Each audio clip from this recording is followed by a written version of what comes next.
这是一只连跳蚤都不敢靠近的绵羊，因为狮子老兄进去了3年都没能从里面走出来。工作人员一推子下去，直接画出了一道分界线。当人们找到他时，杂乱的毛发已经覆盖了他的全身，只能看到落魄不堪的脸颊和4条小短腿。可想而知，流浪的生活简直糟糕透了。原来就在6年前，绵羊巴克为了躲避修剪羊毛，于是怀揣着梦想和对自由的向往，毅然决然选择了离家出走。错误的选择让他从此过上了颠沛流离的生活。怀揣着梦想的他被现实无情的打败。当年走得有多潇洒，现在就有多么狼狈。没想到6年前曾引以为傲的毛发却成为了他的累赘。他如今甚至连剪头发的钱都支付不起。据说还是好心人从悬崖边发现并将他救了回来。正常情况下，绵羊1年需要修剪2到3次毛发，而巴克连续多年未剪的毛发已经结结实实粘合在一块。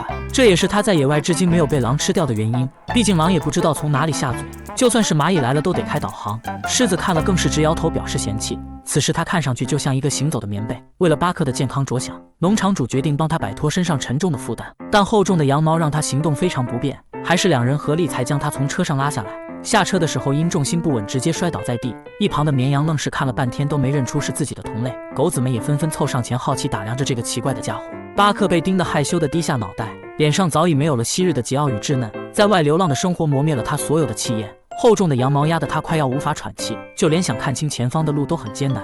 不过幸运的是他终于回家了。随着农场主一推子下去，让他感受到了久违的轻松。可日积月累的羊毛哪是这么容易好剪的？由于长时间没有打理，羊毛中不但掺杂了很多树枝和石头，有些地方的羊毛更是已经打结，让老主人推起来格外的吃力，推子都直接干飞掉好几个，只能先用剪刀将打结的地方一点点剪开，接着再用推子反复进行清理。整个修剪的过程中，他都没有一丝反抗，反而是安静地享受着整个过程。终于经过2个小时的辛苦工作，羊毛薅了一波又一波后，他成功摆脱了困扰6年之久的牢笼。女主人抱着成堆的羊毛显得格外吃力，称了一下居然足足有70多斤重。很难相信这么多年巴克是如何度过的。没有了羊毛的困扰，巴克走起路来都轻快了许多。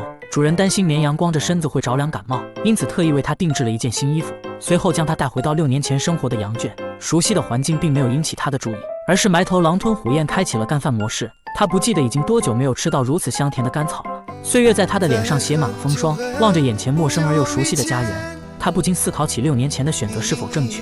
见识过外面世界的广阔无垠，才意识到自己是多么的渺小。他忧郁的眼神里写满了故事，曾经青涩的脸庞，如今却布满世俗的沧桑。在无忧无虑的羊群中，他显得有些格格不入。时光飞逝，仿佛就在昨天，只不过内心还有些许不甘，但他却早已不是从前那个意气风发的少年羊了。